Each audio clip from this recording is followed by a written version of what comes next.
Welcome back to We Know Scripted TV, where today we know the Penguin, episode 7, Top Hats. My name is Grace Leeder, but of course I'm not alone. Someone I think would look very good in the top hats. Mike Bloom. Mike, how you doing? Yes, thank you. The top half of me would look great. The bottom half, I have no tap dancing skills a la Mr. Fred Astaire, nor do I guess, the tap dancing skills of one Oswald Cobb, as he just seemingly seems to get his way out of every situation until it all gets quite literally shot to sunshine.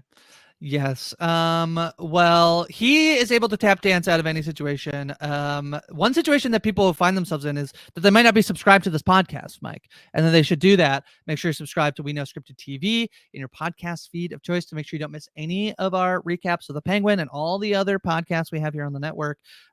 Next week, the Penguin finale, Mike, season 1 finale. So people should be subscribed. And we're also on YouTube, and you can get all of those links at weknowscriptedtv.com. Mike, I thought this was a very good episode. It was very dark, and I feel like sometimes I need to like catch myself, because the thing I'll probably say at some point in this podcast is like, that was very fun. And then people are like, the one where the children drowned in the sewer. And I love that Friends episode. Yeah, and like there's so much. That's like that's probably the most dark thing that happens, but there's a lot of dark things that happen in this episode. But I do think this was very good. I will say, we'll talk about it later, but I've tied up the death draft as per this episode. But what do you make of the penultimate episode of the Penguin? The Penguin ultimate episode, we shall say. Yeah, I definitely enjoyed it. I think last week we had talked about how it was a necessary kind of setting up as to what the new normal was with this indeterminate amount of time, really setting up like the operation that Oz has acquired in the underground tunnels of Gotham, and how it is inevitably going to meet the immovable object that is the Maroni Gigante forces colliding here. And it comes out in a major way. We're really spiraling towards the end game here. Multiple characters are dying, both in the past and the present. And it really interestingly seems that, the entire MO of this middle chunk of episodes, which was the Bliss, which was this entire drug operation, is done now. I mean, we could certainly talk about Sofia's motivations and what causes her to make the moves that she does and have her own face turn, heel turn. She said she's wearing a bunch of different faces, so maybe a mask off turn at the end here. But basically, her premeditated decision to torch Oz's entire warehouse, basically knowing that this is going to kill any chance of like the Bliss operation happening, right? Unless there are another 2 buckets that somehow survived an explosion, much like Indiana Jones in the Crystal Skull. The Bliss is gone now, and I think it showcases how now both of our main characters, who are really going to finally be facing each other face to face for the first time since that big climactic moment at the end of episode 3, getting to see them kind of like settle into their own places sets up a really incredibly exciting season finale. This episode was by far the shortest of the season so far, like 46 minutes with credits added onto it, but quality, not quantity. And it was a very high quality episode. Yeah, I think what I thought was really good about this episode is just the themes of this season have been very good. I mean, I talked about it at the very beginning, this theme of identity, and sort of being underestimated. There's really, I think, the story of like reclaiming or reinventing themselves, both of these people. But this thing that I guess I should have seen coming in the like mob family show, which is like the family trauma that comes with that, and how that necessitates this like reinvention, or the like, the climb to power. Like, it's interesting that they both are dealing with family things, where on one side it is this like revulsion of her family that is driving Sofia, and on the other side it is, at least with his mom, this drive to give her what she thinks she deserves, right? To like that, whereas I think that that's a very fun way to end the season, is this push where Sofia feels like other than her brother, like everyone in her family. She says, everyone in my family deserved to die. You'll not know this until later, but this is Yeah. actually a gift I gave you. Yes. You're gonna get sent off to live with this brand new family, living with the trauma of both your parents being killed by your aunt. But don't worry, it was all for the greater good, you realize, coming from me, a mass murderer. Not even their aunt. I mean, not that there's like, family is family, but like that's her cousin, right? It's Or her. I was gonna say, like, I guess second Yeah. cousin, right? Because it's the cousin of her Yeah. mom. Well, Yeah. this is the thing though that I am still trying to chew on, and so I think a lot of the to do. There was so much happening in this episode, but I think one of the large things we're going to hunker down is like the top story for me of The this top hat episode. story. Yeah, Mhm. the top hat story is that Oz's tragic backstory, not so tragic, or should we say self-inflicted tragedy, is the fact that yes, the flashbacks do end here with, a very morose Francis basically being like, "You're all I have, Oswald. Like, promise me you'll do everything to give me the life that I deserve because of what I've been through." But for me, it is what we see time and time again from people of ill repute, which is selfishness masquerading as selflessness. As Oz is going to, in the present, give this monologue to a dead Maroni about how Mhm. he won. He says, like, you're trying to take down what I built. And again, getting our eyes opened in a major way from this flashback, it really changed my perspective on the character as to, like, yeah, you know what? He has obviously an incredibly soft spot in his heart for his mother. But at the same time, that very demented love is causing him to do things to make him feel loved, even if it's not necessarily like communicated to him. She didn't say, "Hey, kill your brothers and I'll love you more." This is so dark and Yes. so but I think that it's so interesting and fascinating because I am a big fan of coming of age stories. I've talked about this if you've heard me Well, talk about a couple television. kids didn't come of age in this one. Yeah. But Oz's decision to leave his brothers in the sewer when they basically uh, like it's I think it's such a interesting, there's so much shades of gray in this scene because Mm, what Benny and Jack are doing is, it is mean.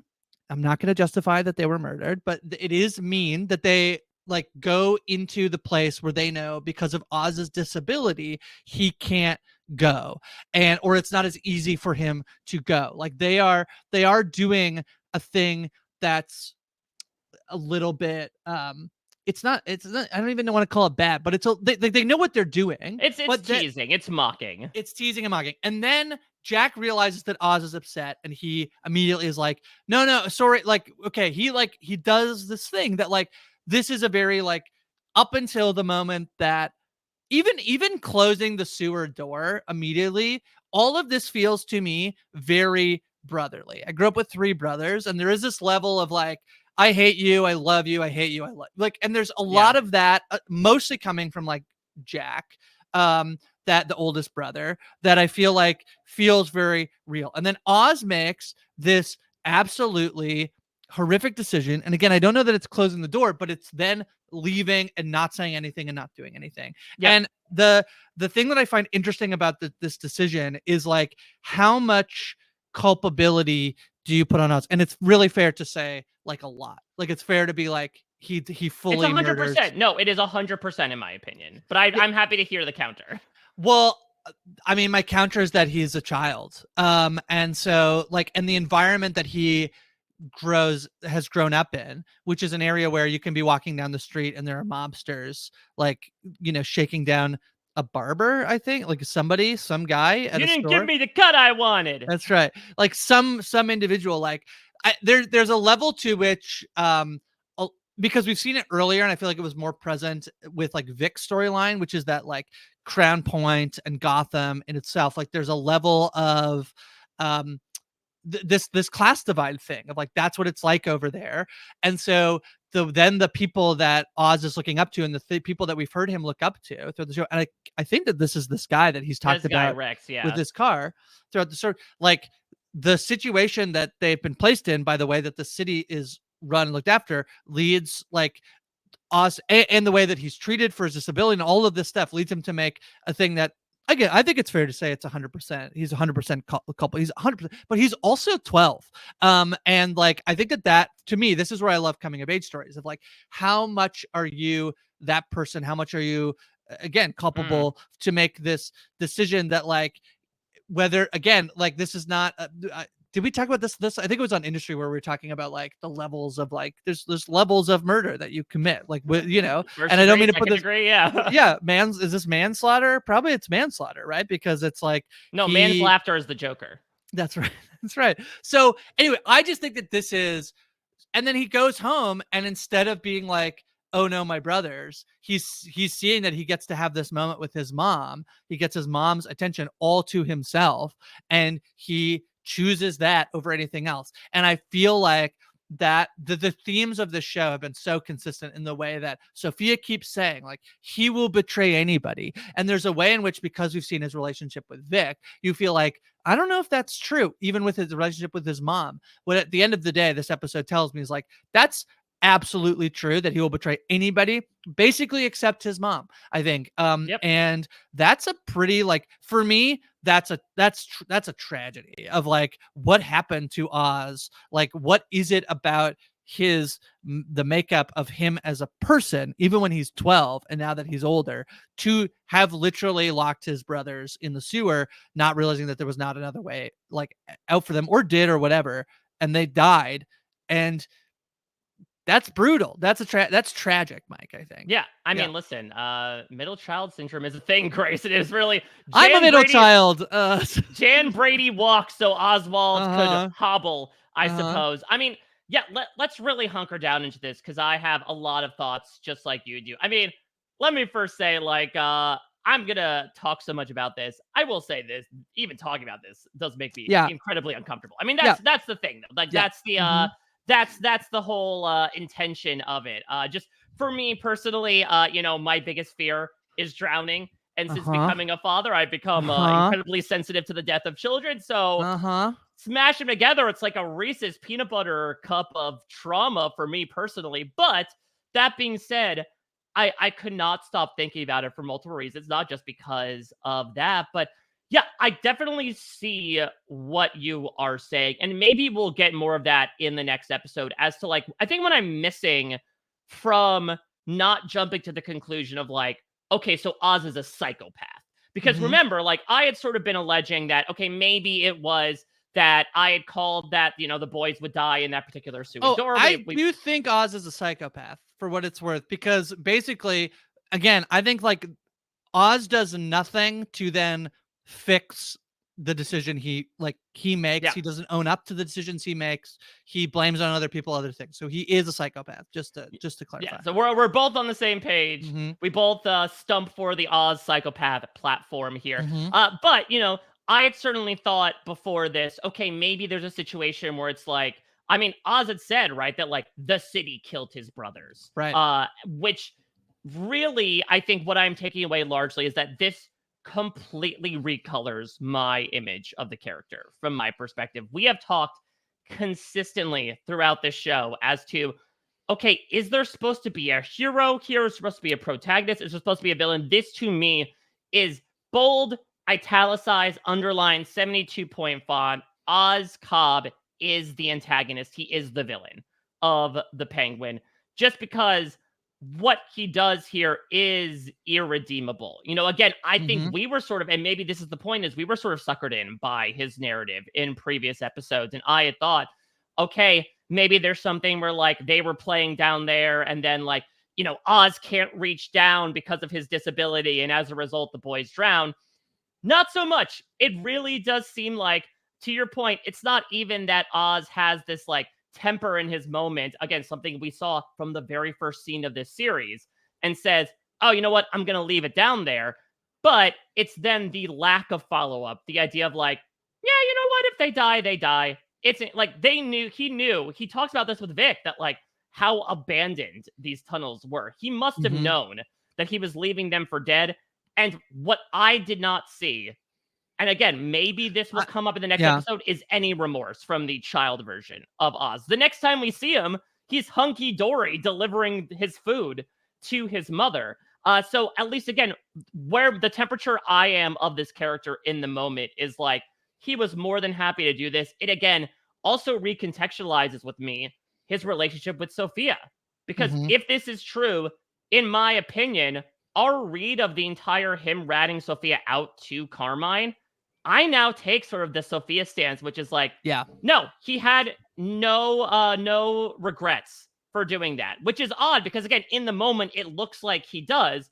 But if he had no problem letting his own blood die for a reason that's only personified to us as like moms giving them not even more attention, but like 36, 7% of the attention when I want the full 100%. There is no reason why he should feel any remorse for ratting Sofia out. I mean, the complicated thing here is that I think that the feelings that Oz has as a kid are fair. They're valid. It's Mm-hmm. just the way, like, this is the, the crux of it all, is that like it's then what you do with those feelings, which is like whether or not you're in the right or wrong, and then if you do make a decision, how you then respond or own up or whatever. And I agree with you, and yeah, I agree with you for sure that there is no Oz was trying to protect Sophia. The only way that that's true is if he then thought protecting Sophia is more beneficial to me in the future. Like, there's no positive read on what Oz did, and it's where I get very worried about Vic heading into one last episode. It's In terms, fine. He's gonna show up like Gandalf with the Rohirrim at the end of Two Towers. Like, he's grabbing this army. Remember, that's what Oz told him to do. he got the army, but if there's any way in which I think like Vic even accidentally causes something happen to like Oz's mom, this is bad news for or any way in which Vic is dispensable. Even again, I thought this episode, the thematics of it are really good. When Yeah. like the bomb goes off, Oz doesn't, if I'm recalling correctly, I've only watched it once. He doesn't really say anything Yeah, he to doesn't everybody yell, else. "Hey, everybody, there's a Right. bomb, get out." He just vamooses. He just leaves, which is like, again, I keep saying this, but I saw this author talk about advice for writers, and that your themes, the one mistake that new authors make is that not every scene or chapter in your book continues the themes you're trying to tell in the story. And I feel like the writing on this show, it's just like the thematics of power, family, like childhood and family trauma, cycles of violence, identity, reinvention. It's all like in everything that's happening. Like, this flashback scene I thought was like incredibly powerful, and the way that it then like surprises you, and there is television that is designed to make people feel uncomfortable. I Yeah, personally really love it. I think that this is what it is, because then you look at like, and I had this discussion throughout the whole season of like, who's the antagonist, who's the right. protagonist, who's the hero, who's the villain. And this episode is like, they're both pretty bad, and this is everything we're trying to show you, which is just that like these are bad people who have complicated histories and are moving forward in the way that they are choosing to move forward, because the alternate to Oz locking his brothers in the sewer is the scene we talked about where Sofia goes to see Gia, and she only goes to see Gia because she's heard that Gia's going to rat her out, and so Yep. she goes and tells her like, you didn't see, like, do you really think I would do that? She it's very funny that she gassed her family, now she's gaslighting her cousin's daughter. But she does. She's like, do you think I would ever do that? Like, you didn't see anything. Don't worry. And then she's like, and you're going to go live with another family. Doesn't even, not that I want Sofia to be this kid's mom, adopted mom, but also like, that feels like what you should, if you like kill her mom, it feels like, but like she doesn't. She's like, you'll go live with another family. Yeah, And you live then with another family, and also, I didn't kill your mom, but if I did, she deserved every it. bit of it.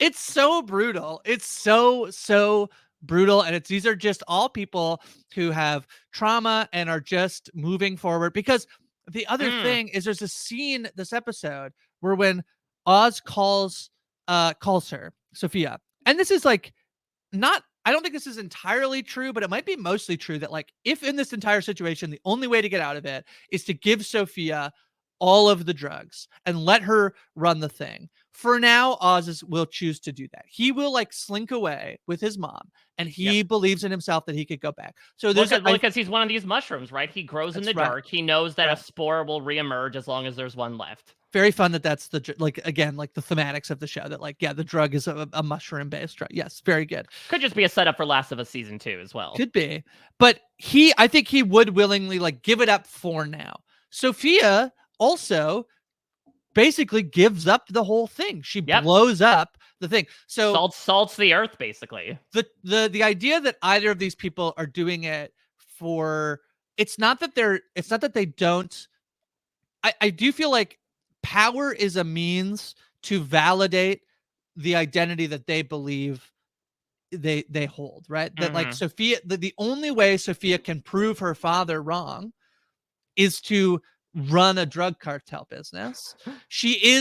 The lengths she'll go to do that include blowing up the whole thing, because I think again she believes that she could like once you get Oz out of the way, you can rebuild the whole thing. Oz, on the other hand, the only way he can like prove he was right to kill his brothers so that his mom will trust him to be the one who can like run the drug cartel is to also in this time like blow everything up with the idea that like it's worth it because then I'll be able to gather revenge. Like it's just, I think it's just like really interesting and really compelling, and leading us to a finale where like the two of them are going to face off. Yeah, though I think, we'll certainly get into Sofia's actions towards the end of the episode. I think one of the reasons why she does, again, salt the earth and blow up every last remnant of bliss is because she realizes that, the more she was getting into that, the more she was just doing a reprise of the Ballad of Carmine Falcone, that she was just picking up basically where he left off. I mean, that was my read on like Sofia's entire epiphany this episode is like when she when she starts having these like visceral panic attacks is like after talking with Gian. I think that's true. I think the read I had was her realizing like, oh, am I no better than my dad coming in and like intimidating my own family members, considering that's exactly what he did. Going back to the Oz of it all. So first off, let me also say like, I enjoyed the choices they made in this cold open. I don't want to be one of those fans that's like, they didn't do the thing that I thought they would do, and so I really disliked it. Like, again, it was a bold choice for them to make, especially because it not only recontextualizes our view of Oz, but also of Frances, especially. Because Frances, I think up to this point, we've talked about it, right? That like, in her moments of lucidity, she is stern, she is hardened. It seems like she was truly like the one in control of Oz. And while that seems to be the case, at least my read of the flashbacks in this episode was more so that like, this is a woman who has had so many terrible things done to her. And some of that might be environmental, right? She does muse to Oz at one point, like, oh, it'd be nice to have a penthouse. But the call is coming from inside the house as much as she doesn't realize it. And for me, I mean, once again, for the second week in a row, the scene between Sofia and a woman that she's never met before is the highlight of the episode. And I agree. There's so much to take away from the scenes between her and Frances, but just the way that Deidre O'Connell plays this like flashback moment of like her, dressing down the cops while simultaneously, obviously being so devastated and despondent at losing these boys. And also the fact that from our perspective, again, like it seemed like a relatively happy family. Yeah, maybe is Frances sort of like working under the table, cooking the books for the mob? Maybe, but it seems like the home life wasn't terrible. It seemed like she was like a loving mother of all three boys. And then Oz kind of blows it up in the way that, the big car does at the end of this episode. And as a result, like she becomes not a shell of herself, like we see in the other flashback scene that, she is someone that's still able to go out on the town, but I think it very easily leads into the form that we see of her now and how she has garnered now this perspective, I think, of like, okay, almost Job-like in a way, despite a lack of religious affiliation of like, there has been so much, the world has shit on me. When's my due? When do I get the opportunity at a chance of living the way that I deserve to? Yeah, I think what I mean, you said maybe she's cooking the books. I think there's absolutely no question she is cooking the books for the mob. She literally gives a book to go be handed to Rex. Maybe that was just like a scrapbook. It was just a journal. Yeah, exactly. But what I like this is okay. Again, what I find really compelling, and maybe I want this to be like a little bit stronger, but I have this thing sometimes where this is definitely all in here, so I don't feel like it's for them to me to be like, it's got to be in there more. I feel like I'm being Right. like, again, this thing that I say all the time, which is like, I need HBO to think I'm much dumber than I am, because I feel like it would be stronger if it was more present. But this idea that Francis is probably doing this job because, to an extent, what else is there to do? And like the Right. answer is like, we've seen like Vic, and this is different time periods, but Vic had the opportunity to go get on a bus and leave. Like, it's not like this is like actually your only option, but there's this way where like, if you have 3 boys and you're a single mom, and this job will pay you enough money to basically like put food over their like put a roof food over their heads. That's wrong. That's wrong. I don't have children, That's the but I don't problem. think Never said that the roof is made of pasta. When it Hey, rains, it just yeah, becomes I so gotta get out of this slow. place. um right, but there is a level at which like it's a job she can do in Crown Point in Gotham, and like that's what life is. It's a little bit similar to like, I think how like Vic gets caught up in this stuff of like, I get, yeah, you Mhm. guess you could go somewhere else, but you are like risking starting from scratch, whatever. And I say that knowing like also at the same time, like, it is the easier choice to stay and do this work than it is to like go and like, she could be a hairdresser, do something, right? Like, and this does give her enough, even to the point where like at the end of the episode, like she has a very nice, like when they go out to Montrose, like, and there's the flashback that Oz has actually talked about where they go and have the night out and dance. Like, this thing that she's doing right now does give her that ability to do it. So I think that, yeah, all of that, and then to say that like that's the situation she's in. I actually will give the show some credit, Mike, in that I was with you that I thought the Dr. Julian Rush stuff was by far the biggest, and I think it still is. But I will say I thought it was like pretty clever when it was like, we will, the way that Rush worked in Arkham and basically used this red strobe light Yeah. stuff to like elicit memories and get information. They then decide to use it on Francis, which I would presume is how that I thought I wish this was a little bit That's the thing. better. I do wonder in retrospect, would it have been interesting if we almost like, instead our open is Oz comes in, sees Vic is knocked out, we see Francis with Sophia, and then the red strobe light unlocks the flashbacks. I thought that would have been stronger too. Yeah. Yeah, I mean, granted that the flashbacks, the first one is really from Oz's perspective more so than Francis's. It would have been interesting to really double down, because despite getting so much of, again, the past of this family, I kind of want more. Like, was the dad ever in the picture? Again, I how agree with does that. Oz directly respond to his brothers being dead? Is there any sort of remorse, or is he just going to immediately jump into caregiver mode for his mother? Like, they offered us so much different stuff from expectations that I wanted more of it. And not to say that we have to like hunker down for an entire Francis Cobb's Mind Palace episode, but it could have been an interesting framing device. I do agree though now that now I kind of see, besides I guess being into Sophia's BDSM fantasies, why Dr. Rush is kept around is because he does have a particular set of skills. Yeah, I think that that's fair, that it's like there's a lot of good ideas that like, if you shuffle them around a little bit to like get thematically get out of what, like, yeah, it's like we literally have a doctor on the show who's like, he's a psychologist who's literally like evoking memories. It is implied that that's how they like, and maybe it's coming next episode, it is implied that that's how they unlock like the Monroe's Mm, out of her to like then take her to Monroe's. The other piece that I think is interesting from the Sophia side of things in terms of like being willing to burn it all down is also that she does basically, it is interesting to think about this episode if like the countdown on the clock is at like 5 when Oz sees it and he just dies. But instead she's like, oh, I think you have time to get out. And he does get out because she has set up this elaborate plan of like, come meet us at Monroe's, right? Like she sent the henchman to go well, knock yeah, out and Oz. that was the entire intention actually from the beginning, right? Maroni wants to kill him right Right. there, right then, but the goon keeps saying like, no, Sophia Yeah. has this plan basically of like, I want to bring you here and basically like absolutely demean you and kill everything you love before you die yourself.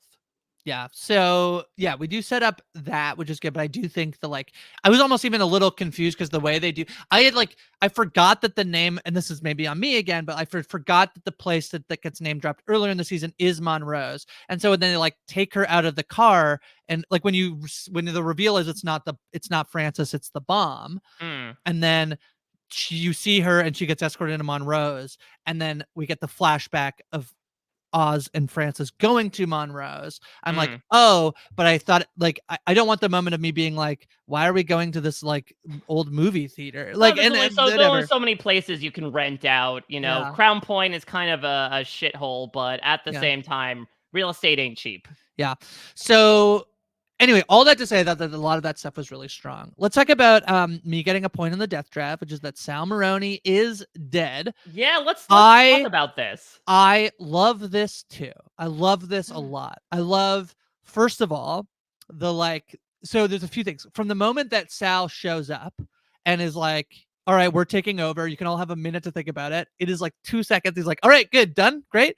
Showing this theme that Sal is this old school. He's the most of the previous generation that both Oz and Sofia are trying not to be. And it is this theme of they don't know your name. And he's like, I'll give you a minute. He does not give them a minute before he does it. And that leads to Oz giving the look to the electrician who cuts the power that lets Oz basically have a moment where they can then battle. Then the fight is really I like the fight where it's it's not like John Wick or anything. It's these two older, relatively out of shape guys breathlessly kind of heaving blows at each other. And then Sal does not die because of it. He has a heart attack and keels over and dies. You could argue he died of a broken heart. Oh, he did. Yeah. And then Oz yelling at the dead body. I thought all of this is so good because there's a way that you write this. If you are a different writer who's just writing this right down the line, is Oz grabs the gun from Sal. They fight. He turns the gun around. He shoots him.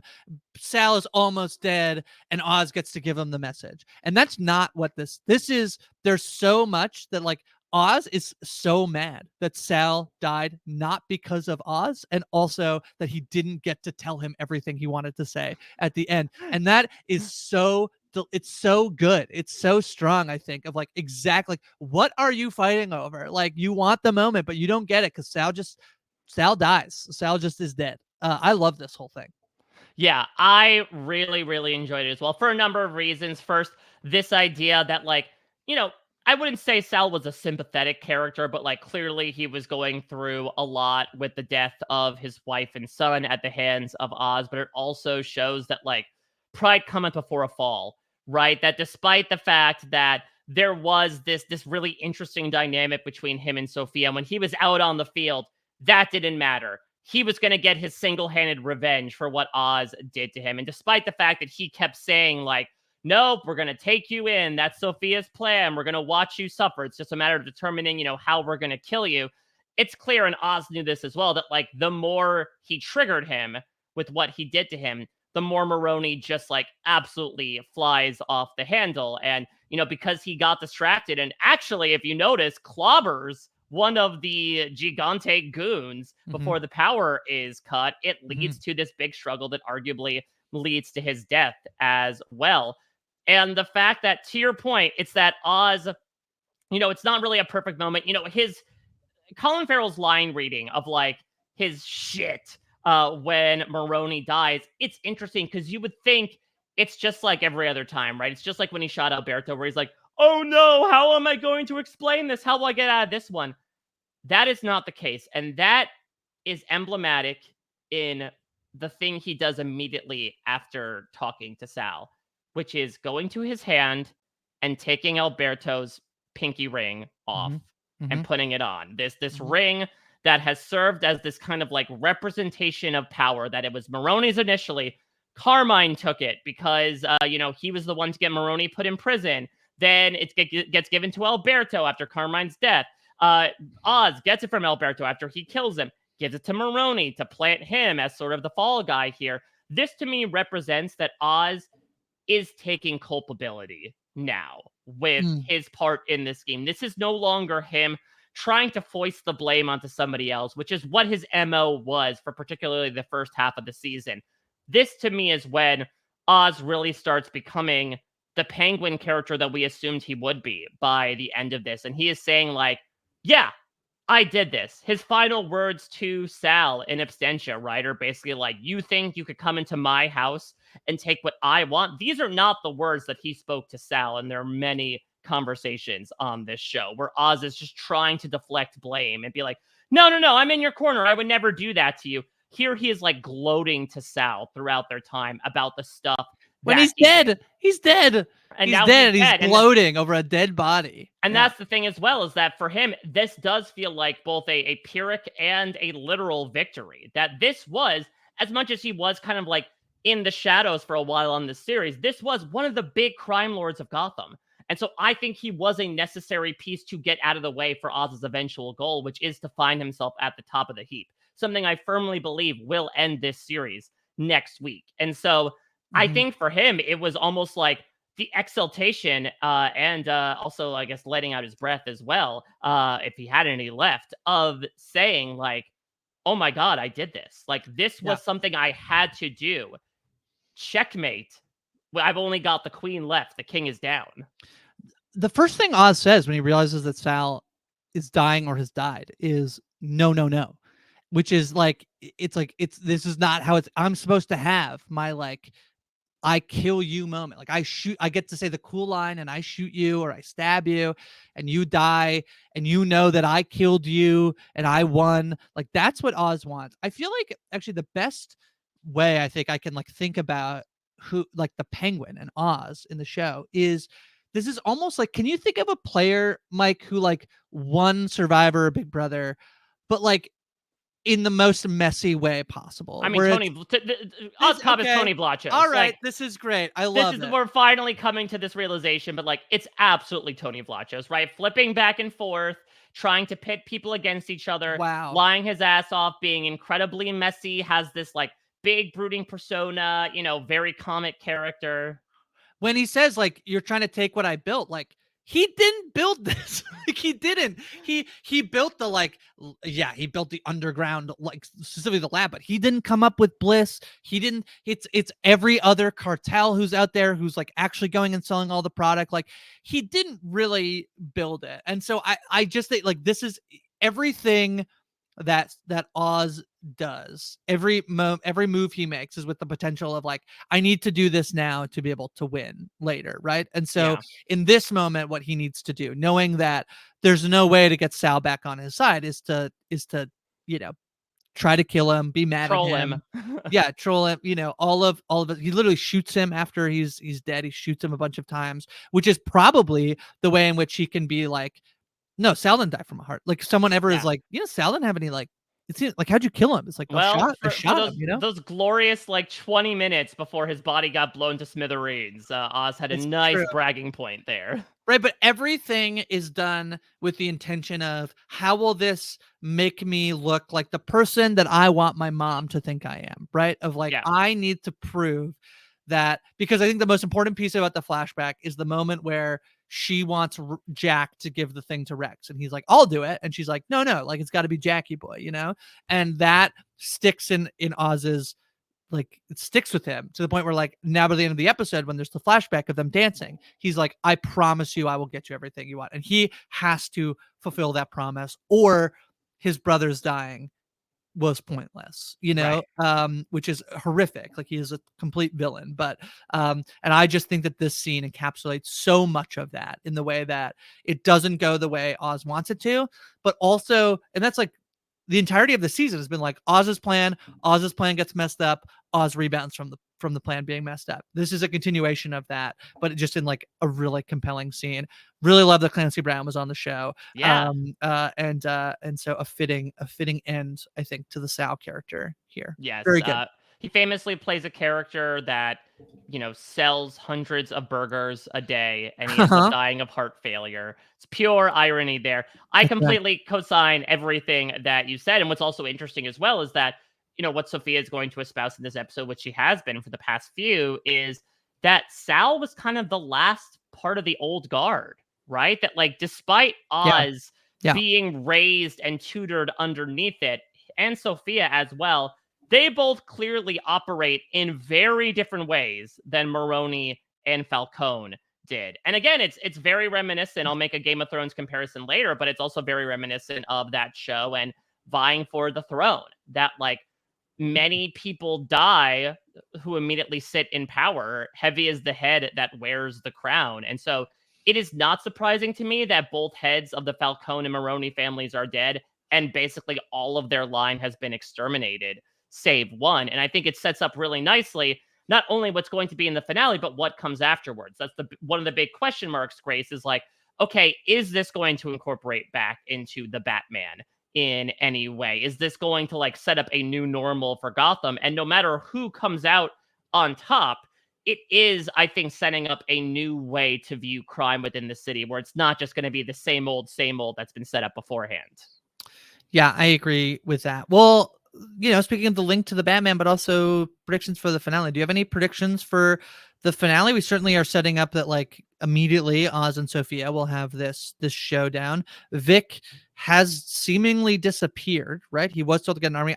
I'm questioning who the army is other than like the cartel groups, like the Rogues Gallery. Joaquin Phoenix is going to show up. The O'Sullivans and the Triad and all that group to basically be like, you have to come and defend what we built, but there'll be nothing. There's basically nothing. Yeah, to like, defend, about that, guys. Thanks for saving me. All the drugs got blown up. So, yeah. So, what are your predictions here for the finale? And noticeably, like, neither of us took Sofia or Oz or Vic in our death draft. The two people on the board for us left are you took Eve and I took Francis. I think that's off the table. I think Eve had her swan song last episode. I think Francis very much on the table. So allow me to make a couple of bold predictions. Please. Here.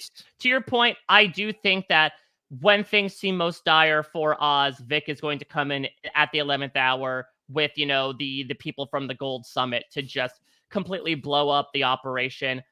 I think Sofia Falcone, Gigante, whatever you want to call her, will die next episode. I think the way that things are going, there is no viable way, in my opinion, that both characters can live through the end of this series. They are just too diametrically opposed at this point. Sofia just spent the entire episode trying to kill Oz in some way, shape, or form. Obviously, Oz has a lot of ire in his heart for her toying with his mother as well. And I think, Sofia, especially with her kind of face turn towards the end of this episode, is very much like, I wouldn't say being set up as the hero, but definitely being set up in more of a favorable light than Oz is, considering the morally decrepit stuff that we saw Oz do in the past.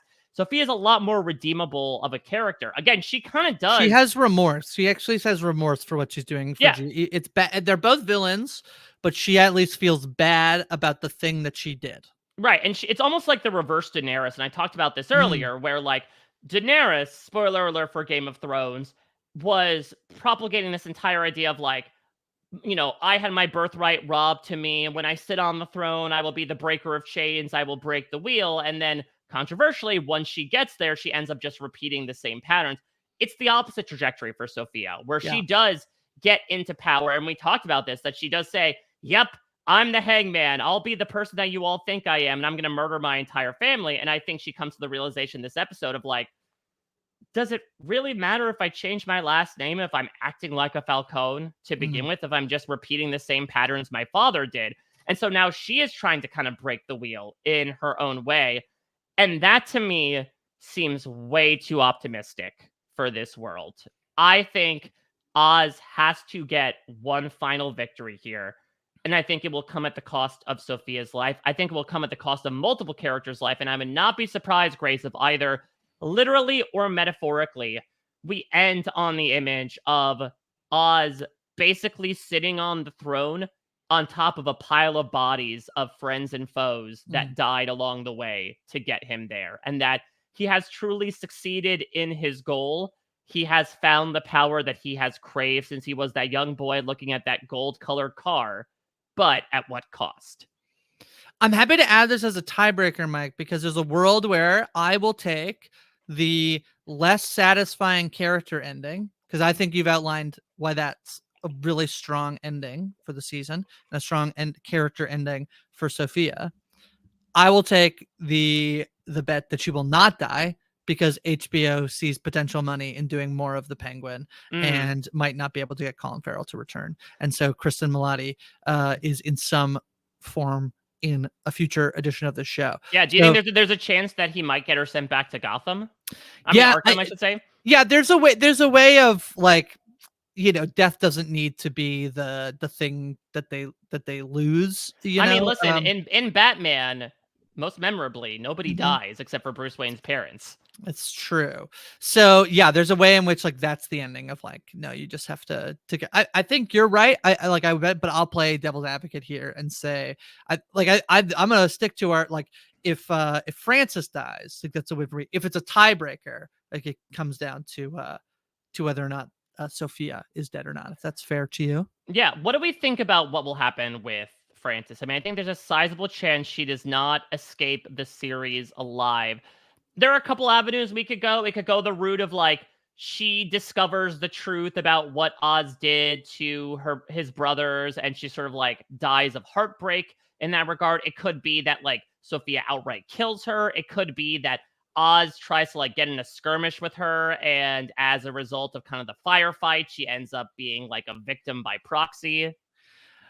Would you like my darkest response? Yes. I mean, listen, we're on the path right now. Grace, did you watch this episode?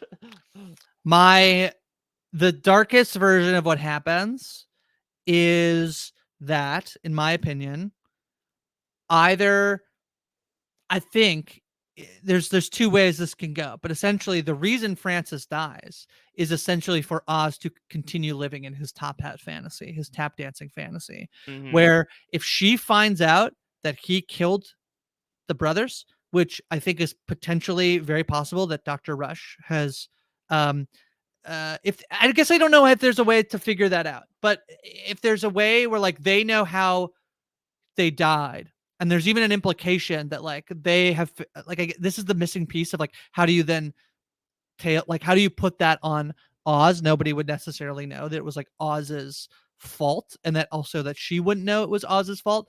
But if there's any way where that illusion of like the city killed your brothers dies, and that Oz can manufacture again this idea of like the way in which he could reframe the Sal death, where if he can reframe his mother's own death in terms of like it's their fault she never got the penthouse suite, and that also the illusion of like me not being the one who did it like is ever like that's too much I think for Oz. And then what's it all for? So that for me, if Oz is going to come out of the show being the kingpin of Gotham. No, that's Marvel, not DC. That's right, which also did just release a trailer earlier this week. So if they yeah, I think that like Oz I don't think this character, I mean there's the version of this character where he's truly like bro, and he is everything that like the opposite of Sofia, right? Where it's like you are now exactly what everyone actually says you are, and that point is specifically hammered home by him basically either like killing or letting his mom die. Like that to me which is like the last connection of him back to Oz Cobb, and so now he officially sort of like takes the mantle of the Penguin. Yeah, that's what I would say. It does feel like there's potentially like one too many people on the board in terms of like Oz losing Vic. It's obviously not as like close of a relationship, but there's also a thematic tone to that as well. And there's almost like one too between Francis and Vic. Now I'm not feeling too great last week when I'm like, oh yeah, Oz definitely treats Vic like a brother. It's like, well, we know what happens with his brother. That's so true. You're like, it's a brotherly relationship. Well, I think what's interesting though is that the reason why Oz feels that way though is I think he has power. Like I think it's something that's so interesting about, with no offense, Grace, him being the middle child is like, arguably he could have power over his youngest brother, but like due to his disability. You see it in the episode. Jack's like, no, Benny's gonna stay with you. Like you're lumped together, right? Yeah. And so like I think for him, he felt like he was kind of like the lowest on the pecking order of the family, and makes a big move, for lack of a better term, to like jump up to number 2 or even number 1. So I think the reason why he does treat Vic the way that he does is either there is this like demented spot in his heart that he did love his brothers after all, or it's just power. It's like, okay, I get to be the older brother now. I'm the Jack. I'm the one that gets to determine why you're doing things and the reason why you're doing things. I mean, to go back to the beginning, in this like the childhood thing is that I think that the only way, like, if his brothers listened to Oz and if they were useful to him, he would have. You can call that love or not love, but like it's probably not love, but he would have like been okay with them. But it's the fact that they're not. And the problem with like what happened to Oz is that basically there was nobody to like teach him that like this is a normal feeling to have of like your older brother gets more response like it's I mean, all like a lot of people would be better graced if they went to therapy. I agree. that's exactly it. But this is a superhero show where I mean other than the therapist being used to like draw out your memories to be used against you, that's the only version of it on the show. Oh, that So, could be interesting. Yeah, it's something that is not on the oh table. Could we see a Battinson cameo where he just swings in and starts kicking the crap out of Oz Cobb? Oh, I actually did just figure out potentially how you get that piece of information that Francis learns, which is that Rush does it on Oz, right? He does his Oh, that's therapy stuff on interesting. Oz. Oz relays the whole memory that he Yeah, because left his it's brothers in not the like sewer. Oz goes to Monroe's willingly, right? No, Like he's one of the being goons comes with like one of these little batons and knocks him out again. it's a little convoluted to be like, there must be more to this story, and we now will, interrogate Oz. But if they're interrogating him because of like some other stuff and it's about and he's chosen to go down in the sewers and it then inconsequentially like brings out that memory. I would put some money on potentially that being in the fight. And we're doing a lot of predicting, but I'm very excited for the finale. I am as well. Mike, Again, so I've said this time and time again, both in here and when plugging the podcast on other appearances, that like I feel like this show absolutely caught fire starting in episode 3. And maybe last week was a step back in terms of momentum, but like it has fired back up with a fierceness in this episode. I'm sad we have to wait a week to find out what's going to happen because there's a lot up in the air. Again, not only the fates of pretty much our big 4 characters, right? Which are, besides Dr. Rush, really the only main characters that are left on the show. But also, again, what does this mean for the future of the series? Was this something that was planned to be looped back in? How does that incorporate with Colin Farrell's feelings towards it? Is it going to connect back to the Matt Reeves stuff at all, or is it really going to exist on its own? I don't want to put the cart before the horse too much, just because, listen, from Agatha all along, we've all been sort of bait and switched by how much stuff connects back to the cinematic universes that exist within these superhero stuff, especially with James Gunn taking over and it now existing basically in 2 separate places. No matter what, I think it's going to be great, especially since these 2 characters have last seen each other. We have found out so much more about them and why they tick and why they're similar, and most importantly, why they're different. And so I am thrilled to see, even if it's just some sort of like locked room bottle episode where it is the 2 of them in Monroe Theater, Francis sitting between them tied to a chair. I think it's going to be absolutely invigorating. I cannot wait to see how it finishes. And Grace, I cannot wait even more to break it all down with you here. Yes, so we'll do. It's interesting there's so much up in the air considering penguins can't fly, but alas, we'll be there. I think the answer to like how much it connects is like I think the show's been good enough critically, audience wise, that like they would just decide whether it does because it's good, right? I think if this was like a lesser show, they could pretend to ignore it. This feels like one that could have implications for everything that comes in this sort of Matt Reeves world and potentially the James Gunn world too, although I think that's less likely. All right, well, we'll be back next week to break down the finale episode. In the meantime, Mike, what else you got going on? So much. So, speaking of, dark, depraved environments that involve a lot of explosions, Josh Wigler and I are heavy into Battlestar Galactica Season 3, emphasis on heavy, because there's a lot of stuff going on there, but still a lot of fun talking about that with Josh. I mean, we should also mention the fact that, like, also RIP Crown Point, like, they just open up a giant-ass sinkhole in the middle of the busiest intersection. Like, we just sort of forget about that. Goes to show that, when, in a lot of superhero culture, when these big titans do battle, it comes at the cost of a bunch of innocent people, and shows that like Oz is kind of bullshit when he made that big speech about how, we're all working to have our names remembered and we're going to overthrow those that don't even care about you. Like, Oz doesn't really care about you either. You're just merely a background actor in his show. Outside of that, TV for real. We are in spooky season. Yes, it is post Halloween, but we had Big Brother winner Andy Herron on to talk about some of his favorite horror movie pastiches. Of course, a big horror fan. Then over on the reality TV side of things, got my usual stuff going on with Survivor in written and podcast form. And Grace, you, or should I say, I guess someone who looked a lot like you, got to participate in a very fun podcast. We did a brand steal, a simulated season of Big Brother, where many RHAP podcasters came on and did not play themselves, but played the character that they were dressed up as. It was so ridiculous. And as we talk about how much we love the twists and turns that the Penguin provides, maybe one of my favorite twists I've experienced in quite some time in real life, Grace, happened in this very podcast. It was pretty fun to watch, live, to be a part of. And just like, I'm so amazed by all these other podcasters who came on and just like absolutely nailed their impressions and characters. It was so good. So fun. Yeah, listen, like Colin, they talk about how unrecognizable Colin Farrell is and his commitment to dressing up as the Penguin. Yeah. Maybe some pretty paralleled commitment levels here with some of these people on this podcast. Yeah, it was very good. So that's highly worth checking. I encourage people to go check it out. Yeah. All right, well, we're tastemakers this week. We unveiled the top 5 horror movies or TV shows of the past year. That was very fun. Spoiler alert, Taryn and I's number 1 each did not make the list because we had ballots from other ranked from other choice folks. Voting strikes again. That's right. Just our number 1s didn't really get many other votes, so they didn't make it on the list, but the rest of our list pretty much we had it nailed. So check that out, and join you, Mike, writing for some things on Parade, so people should check out that, which is very exciting. And make sure to subscribe to We Know Scripted TV. We'll be back next week with the finale episode recap. Until then, bye and wah.